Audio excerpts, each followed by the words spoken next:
I'm Sue Kinley for New Ho Queen TV.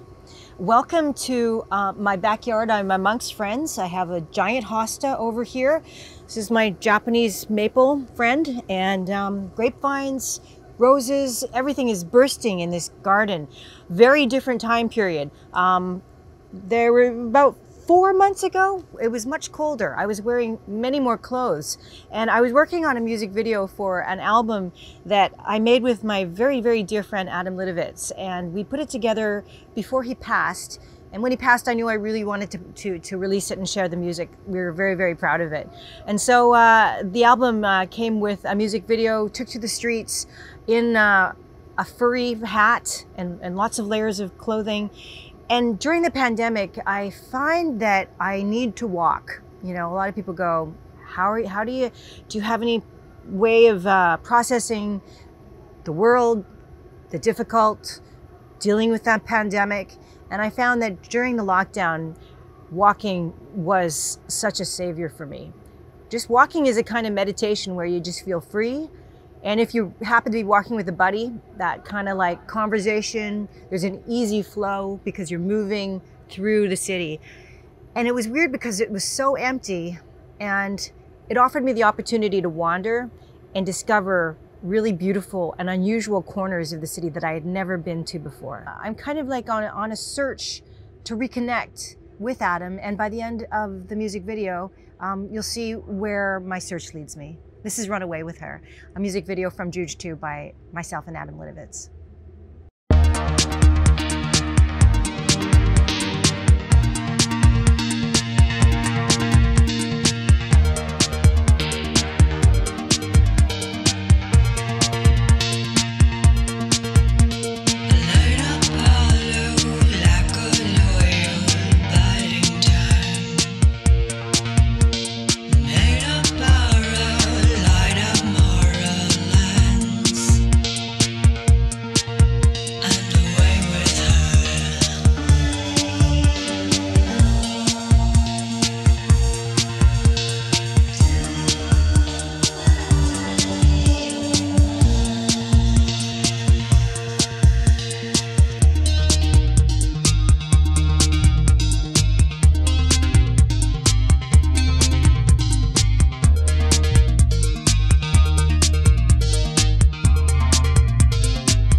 A lot of the time, I think a lot of art is problem solving. They're like puzzles, and I can't stop trying to fix the puzzle. And so for me, it's been through art that I process and I ask those questions, and it makes me endlessly curious about people because everybody has lived such an incredible life.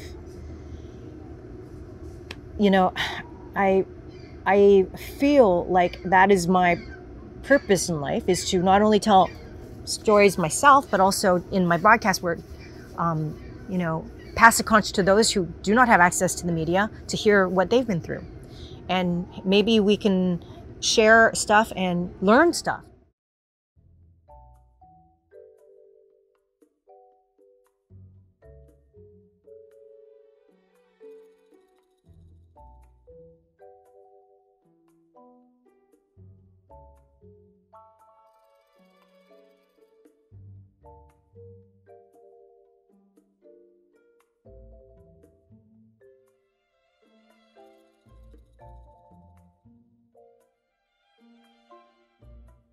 If I'm being funny, I'm proud to be a country bumpkin. I'm proud that I'm from the middle of nowhere. And then adding on to that, if you want to be serious, I'm proud that I made it. I'm proud that I'm here. I'm proud that I'm alive. And I'm proud to represent my community. Hi, my name is Nikki Wong Jing. I am from a small orchard town called Vernon in the Okanagan Valley. I go by all pronouns. In personal life, I do go by he, she, they, and in my professional life, I go by she, they. I identify as genderqueer, non-binary, the lovely gray zone. I am proud to be a queer Asian sex worker. I'm a burlesque performer, and I'm an artist. Hi, my name is Greg Wong. My performer name is Wrong Note Rusty, and my pronouns are he, him. I'm Chinese Canadian. My cultural background is Cantonese. I am proud to be a South Asian trans man. I think a lot of it is seeing people who are trans and seeing a lot of like queer and trans brilliance, especially from BIPOC communities, and seeing how much they've done for our queer community in terms of pride and other things. So that created a lot of pride in me that I come from the shoulders and the backs of those folks. My name is Rabi Ahmed. I go by he, him pronouns. I'm from Bangladesh, and I identify as a queer, brown, trans guy. What kind of held me back from being my creative self was the fear of being judged, or the fear of being lesser. I was always judged for being like too femme or too soft. So these insecurities kind of stuck with me, but I think doing drag has helped me realize that these are the beautiful parts of myself, and it's nothing to be ashamed of. It's something I should actually be proud of. I'm most proud of being authentically myself and not having to mask how I am as a person to anyone. My name is Miss G. Out of drag, I go by Brian. In drag, I go by she, her, and out of drag as Brian, I go by they, them. I currently live in Toronto. I am a queer, non-binary person of Chinese descent. I'm proud to be still here, still queer, still dreaming about a future filled with love and abundance. I'm proud to be a new immigrant to be after spending a long time in this country, on this land, in the city, and with my newly built communities. My name is Yi. I use they, them, she, her pronouns. I'm from Hangzhou, China, and I identify as a non-binary queer person. Well, first and foremost, I am proud to be trans. As a trans individual, I've sort of struggled, especially maneuvering through a very traditional Filipino household. And in the process, along with it, maneuvering in a new environment, because I did immigrate in Canada. For like my language wasn't even, my first language wasn't even English. I think my earliest age of like developing my trans identity as female would probably be when I was 5, at the earliest I could imagine. I was already like wearing dresses, I wanted makeup and everything. And I feel like for me as a trans woman identifying now, It's easier in 2021, but it was definitely a struggle back in 2008 or 2010, 2011. Through my middle school and high school years, there was always this shadow of doubt in me.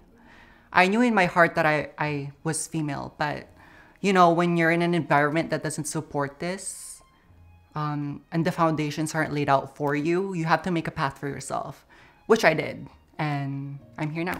My name is Lau. My pronouns are she, her. I'm originally from the Philippines in La Union province, and I immigrated to Canada in 2008.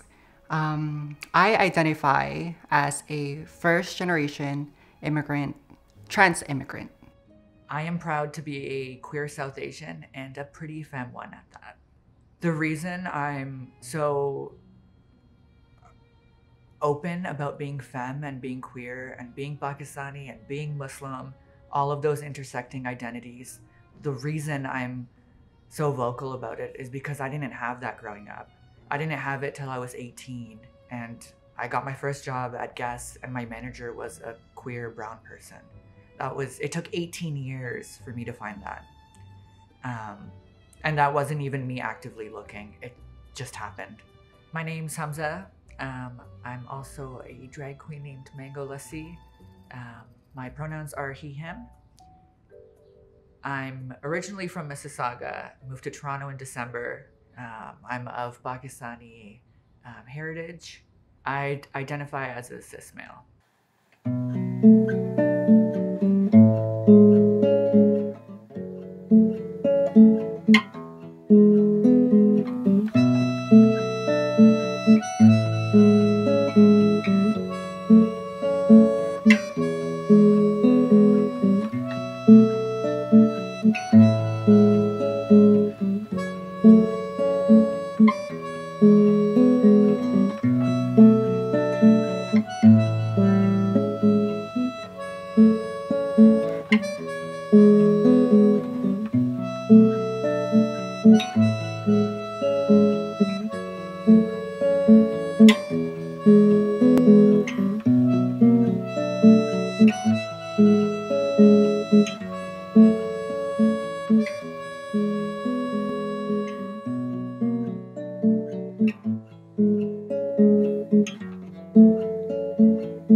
Growing up in a Chinese immigrant household, being raised as the son of the family, you're expected to behave a certain way. You're expected to be more reserved, kind of obedient, and to kind of be the backbone of the family in a way, to carry on like your family's responsibilities and to support them.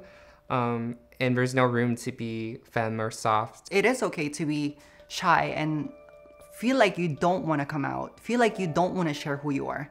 And for me, just for reference, seeing where I am now, it really took somebody to step into my home and talk to me about my problems for me to be proud of it. Especially as trans, you want to transition as soon as you can. But in my case, I was probably 14 or 15, which was still pretty young, but I could have started earlier. And it really took that step for somebody to come into my home, for me to be proud in how I convey myself and how I identify as a trans person. I think because I was an outsider, I was able to find a new community. I'm a proud outsider. I think in Asian culture, there isn't a whole lot of celebration and acceptance of unapologetic sexuality. And I think sexuality is one of the most joyous and magical and wonderful aspects of humanity. And I think that, you know, sharing affection and romance and loving and caring is so healing. And I really wish that that Asian culture was more accepting of that. I think it's just learning about history and uncovering it and seeing how many, like, I think there's a lot of us that have been throughout history everywhere doing amazing things, and it's just we get erased a lot of the times from the history, and it's about just like kind of digging it up and uncovering that we've been there. Kama Sutra was gay. Like, do people forget that? So it's like, and just going like, it's been in our culture, it's been in histories, it's there. It's just a matter of uncovering. Oh, I'm totally not out to my family. I'm so closeted. Maybe one day. I feel like maybe one day when I'm able to prove that I'm immune to the bad things in the society, like they're not gonna hurt me, I can make sure my parents are not worried about me, then maybe I'll tell them. But before that, it's gonna take a while. So I'm not out to my parents. I know it's like shocking because I have such a huge persona online and like I'm very public about being queer and being Muslim and etc. But I think the whole It Gets Better movement really, which was spearheaded by white people, it's problematic for queers of color. Like, I'm not living the same life. There's no reason for me to come out and destroy my relationship with my parents when it's just something we don't talk about. And there came a time in my life where I was like, I don't need to do this to please anybody. I'm very happy with what I have and where I am in life and the advocacy work I do. And if my parents aren't part of that, that's okay. They're not gonna understand. And, you know, I'm a realist when it comes to these things. And I'm realistic about the outcome. I don't want to destroy that for my parents or for myself. I still want them in my life. I wouldn't mind they hate me for me being me, but I just don't want them to feel bad. In terms of coming into my own, I would say the club was just another medium to express myself. I think I was always who I am. I just didn't know what the terms were. I didn't know what the labels were. And I guess the club was almost like my teacher in a way, seeing other club kids, whether they be local or international. The club was my teacher in terms of learning different labels and learning labels and unlearning labels per se. I'm trying to merge into the communities here, like the identity here for sure. But in my own way, I guess. Like, I'm still very Chinese. I'm still very hometown Chinese. 非常的杭州人. But like, I'm trying to be the new immigrant here while not assimilating myself into the white supremacy society. I wasn't proud of being South Asian and queer for a long time because I didn't know how those two things merged. And it wasn't until I found drag and refound my femininity in my adulthood that I was able to be comfortable with it. And now I'm able to say I'm South Asian and queer, and it means something. I think it's just like sometimes folks painted with the same brush, right? And that if you're just queer, you suffer the same kind of, like you face the same kind of challenges, when in reality, those are like, yes, we all are queer, but we also have unique stories and unique challenges and experiences. And sometimes when we see ourselves in queer spaces and representation, it's still kind of sad when you don't see people that look like you, right? For me specifically, what I've taken from my intersectionality and the whole spectrum is that you get to learn so much from so many people, and you get to meet so many people that share the same space as you and share the same feelings. I think that the Asian political anti-racist movement could learn a lot from the Black civil rights movement. I don't think that we need to reinvent the wheel. I think that what Black folks are already doing is really so wonderful and so radical, really so radical. And I think that if we want to get anywhere, then we have to shoot farther than we're comfortable with, because that's how you achieve the things that you want to get. It's not through incremental change. It's just by asking for everything that you want. And I think that we should feel comfortable demanding it all now, because in the meantime, what amount of racism and what amount of violence and what amount of oppression is acceptable for now? it's just you can't see them, and you only focus on the attacks, and you only focus on the conflicts between races. You don't see the solidarity in there, and in return, you hate them for not helping you, and that's how the spiral starts. That's how it gets worse and worse, like among communities as a whole. So don't make this like a favor thing. Like, don't make this like, you helped me, that's why I helped you. But start doing it first. Help your own community, help other communities, and let others know that when they need safe space, you're there. If you are to advocate for Asian lives, also be very open about advocating for Black lives, Indigenous lives, queer lives, and everything affected by white supremacy. It's a weird dynamic for like East Asians to be like grouped with like white folks. I guess this really comes from like the model minority myth. An intersectionality and a solidarity is really, really integral to breaking down the model minority. If we only talk about the model minority myth in the context of our own place within it, our Asian place within it, then we're going to completely miss it. We're not going to be able to break it down, because that myth is based on a hierarchy and proximity with multiple different races all in relation to each other, right? So if we only examine it in terms of Asianness and whiteness, then we're going to miss the whole thing. If the society only focuses on the wealthiest, on the best behaving, most assimilated people, they leave out that huge chunk of vulnerable people in that intersection. And it's just heartbreaking. And when it came to like my romantic life, like I found myself like chasing after like white partners, or having that as my like main preference, which is really icky now that I think about it. But I'm internalizing like this racism and seeing that whiteness is more ideal than being Asian. Yeah, it's really hard to be okay with telling truths sometimes. I can't find my words because I feel like I'm being so submissive with what I can say about white people. Because it is about white people, so much so, more than it should be about POC.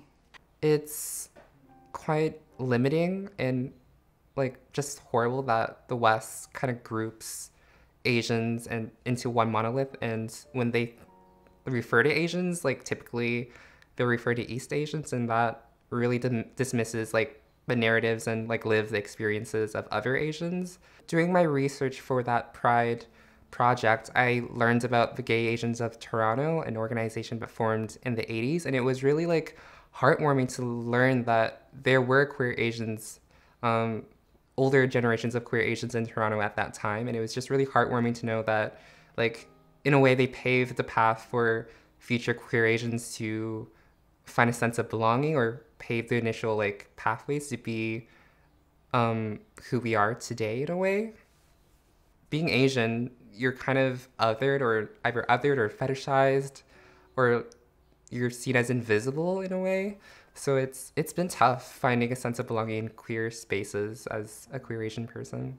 In terms of maybe club spaces, certain events are very catered towards very specific body types or racial backgrounds.